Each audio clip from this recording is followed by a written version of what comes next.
শীতকালীন খেলা প্রতিযোগিতায় ক্রীড়া প্রতিযোগিতায় যারা অংশগ্রহণ করেছেন এবং যারা পুরস্কার প্রাপ্ত হয়েছেন সেই প্রিয় ছাত্রছাত্রী ভাই ও বোনেরা, উপস্থিত আছেন বিভিন্ন স্কুল কলেজের ছাত্রছাত্রী, অভিভাবক, সাংবাদিক বৃন্দ এবং অন্যান্য যারা উপস্থিত আছেন, সকলকে আসসালামু আলাইকুম, শুভ অপরাহ্ন। আমি স্মরণ করছি 1952 থেকে 2024 পর্যন্ত সেই সকল তাজা প্রাণকে, যাদের ত্যাগের বিনিময়ে আজকে আমরা দাঁড়িয়ে এখানে দুটি কথা বলতে পারছি। 1971 সাল, 1952 সাল, 1969, 2024 প্রত্যেকটি সালই আমাদের জন্য খুবই গুরুত্বপূর্ণ। আমি স্মরণ করছি বীর মুক্তিযোদ্ধাদের, আমি স্মরণ করছি জুলাই আগস্ট 2024-এর গণ অভ্যুত্থানে যারা শহীদ হয়েছেন, যারা আহত হয়েছেন, যাদের প্রাণের বিনিময়ে আমরা একটি পট পরিবর্তিত রাজনৈতিক পরিবর্তিত পরিস্থিতি এবং অন্তর্বর্তী সরকারে অবস্থান করছি। আমি স্মরণ করছি 1971 সালে সেই সকল মা বোনের সম্ভ্রম হারানো মা বোনকে, যাদের কারণে আজকে আমরা একটি স্বাধীন বাংলাদেশ পেয়েছি। আমি স্মরণ করছি সেই সকল মাদেরকে, সেই সকল বোনদেরকে, যাদের কারণে বিশ্ব নারী দিবস 8ই মার্চ পালিত হচ্ছে। আপনারা সকলেই অবহিত আছেন যে পট পরিবর্তিত পরিস্থিতিতে বর্তমানে আমরা একটি অন্তর্বর্তী সরকারে অবস্থান করছি, যেখানে আমাদের প্রত্যেকটি স্থানীয় সরকারের জায়গায় কোনো না কোনো জায়গায় আমরা বিভিন্ন রকমের পরিবর্তন দেখতে পাচ্ছি। আপনারা সকলেই জানেন এই মুহূর্তে আমাদের কোনো মন্ত্রী নেই, আমাদের কোনো এমপি নেই, আমাদের কোনো চেয়ারম্যান নেই। আমরা সরকারি কর্মকর্তা কর্মচারীরাই আপনাদের উপজেলাটাকে চালাচ্ছি। আমরা চেষ্টা করছি আপনাদেরকে সর্বোচ্চ গুরুত্ব দিয়ে মানুষের আস্থা অর্জনের জন্য কাজ করার জন্য। খেলাধুলার পাশাপাশি আমাদের জীবনের একটা অন্যতম উদ্দেশ্য হচ্ছে পড়াশোনা। দুইটির গুরুত্বই আমাদের জন্য সমান। পড়াশোনাটা আমাদের দেশপ্রেমের একটি অংশ, ঠিক সেই রকমই খেলাধুলা, ক্রিয়া, শারীরিক কসরত এগুলো জীবনের ওতপ্রোতভাবে জড়িত। আপনারা সকলে অবহিত আছেন প্রধান উপদেষ্টা মহোদয়ের নির্দেশক্রমে আমরা তারুণ্যের উৎসব 2025 উদযাপন করেছি এবং এই কেরানীগঞ্জে আমরা মোট প্রায় 22টির মতো প্রোগ্রাম আমরা আয়োজন করেছি। আপনারাও আমাদের পাশে ছিলেন, সাথে ছিলেন, এজন্য আপনাদেরকে অনেক অনেক ধন্যবাদ। আপনারা প্রত্যেক স্কুলেই বার্ষিক ক্রীড়া প্রতিযোগিতা করেছেন এবং সেই প্রতিযোগিতাগুলোর জন্য যে পুরস্কার বিতরণের অনুষ্ঠান, শুভ উদ্বোধন বা সমাপনী অনুষ্ঠানগুলো আপনারা খুব প্রাণোজ্জ্বলভাবে এবং বর্ণাঢ্যভাবে করার চেষ্টা করেছেন। আমি খুবই আনন্দিত যে কোনো প্রকার বড় ধরনের কোনো ঘটনা ছাড়া বা কোনো বিচ্ছিন্ন দুই একটা ঘটনা ছাড়া আমার কাছে তেমন কোনো অভিযোগ আসেনি। এজন্য সংশ্লিষ্ট যে প্রধান শিক্ষকরা যারা এই প্রতিযোগিতাগুলোর সাথে জড়িত ছিলেন, এই অনুষ্ঠানগুলোর সাথে যারা জড়িত ছিলেন, তাদের সকলকে অনেক অনেক ধন্যবাদ। আমি সম্মানিত সদস্যদের সুধীমণ্ডলীকে অনুরোধ করব যে আমরা সম্পূর্ণ সুস্থভাবে, সুন্দরভাবে আইন শৃঙ্খলার কোনো প্রকার ব্যত্যয় না করে প্রোগ্রামগুলো শেষ করার কারণে একটা করতালি দিতে পারি সবার জন্য। ধন্যবাদ সবাইকে। আসলে আমার অনেকটা সময় পার করে ফেলেছি, 5 মাসের মতো পার করে ফেলেছি।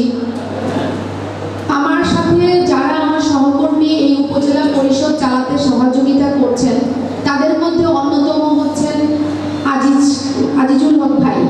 আমি ওনাকে ভাই বলি এ কারণে যে উনি আমার ঢাকা বিশ্ববিদ্যালয়ের বড় ভাই, সেই হিসাবে ওনাকে আমি আসলে কখনোই ভাইয়ের থেকে কোনো অংশে কম দেখিনি। যে কোনো বিষয়ে, যে কোনো পরামর্শ, যে কোনো বিষয়ে ভাইয়াকে ফোন দিলে, যে কোনো সাজেশন চাইলে উনি আমাকে সৎ পরামর্শ দেওয়ার চেষ্টা করেছেন এবং সবসময় আমাকে সঠিক পথটি দেখিয়েছেন। তিনি যেহেতু এই কেরানীগঞ্জে ইতিপূর্বে চাকরি করেছেন, আমার ইনস্টিটিউশনাল মেমোরিটা পেতে খুব সুবিধা হয়েছে। আমি আসলে অত্যন্ত ভারাক্রান্ত যে 9 তারিখে ভাইয়াকে ছেড়ে দিতে হবে। একজন উপজেলা মাধ্যমিক শিক্ষা অফিসার হিসাবে তিনি কতটা যোগ্য এবং সার্থক সেটা আমি আসলে প্রতিটা মুহূর্তে উপলব্ধি করেছি। আমার আশেপাশে যে শিক্ষকরা বসে আছেন, প্রধান শিক্ষক, সহকারী শিক্ষকরা, তারা প্রতিনিয়তই কোনো না কোনো কাজে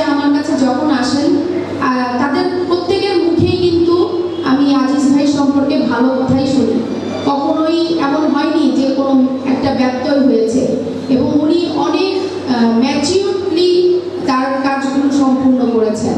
আপনার জন্য অনেক অনেক দোয়া এবং অভিনন্দন। আমি মনে করি উনি আমাদের কাছে আরেকটা হাততালি ডিজার্ভ করে। আজিম ভাইয়ের জন্য একটা জোরে হাততালি।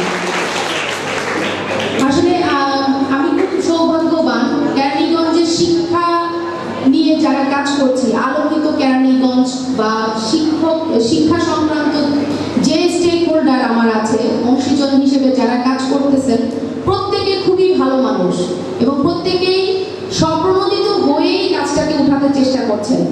কিছু সীমাবদ্ধতা, কিছু দুর্বলতা আমাদের আছে, সেটা আমরা আগস্ট জুলাইতে হয়তো উপলব্ধি করতে পেরেছি। খুব বেশি না, আমার টোটাল যতগুলো স্কুল আছে মাত্র 6টা কি 7টা স্কুলে আমরা একটু কিছু প্রবলেমে পড়েছি। প্রধান শিক্ষকদের সাথে অনেক ধরনের অনুযোগ আছে, সেই বিষয়গুলো নিয়ে আমাদেরকে কাজ করতে হচ্ছে। এই কারণে হয়তো আমি আপনাদের সকল প্রোগ্রামে ওইভাবে উপস্থিত হতে পারিনি। আপনারা নিজ ঘুমে সেটা ক্ষমা করবেন। আমাদের কিছু টেকনিক্যাল বিষয় আছে, সে কারণে আমি আপনাদের সকল প্রোগ্রামে ওইভাবে উপস্থিত হতে পারিনি।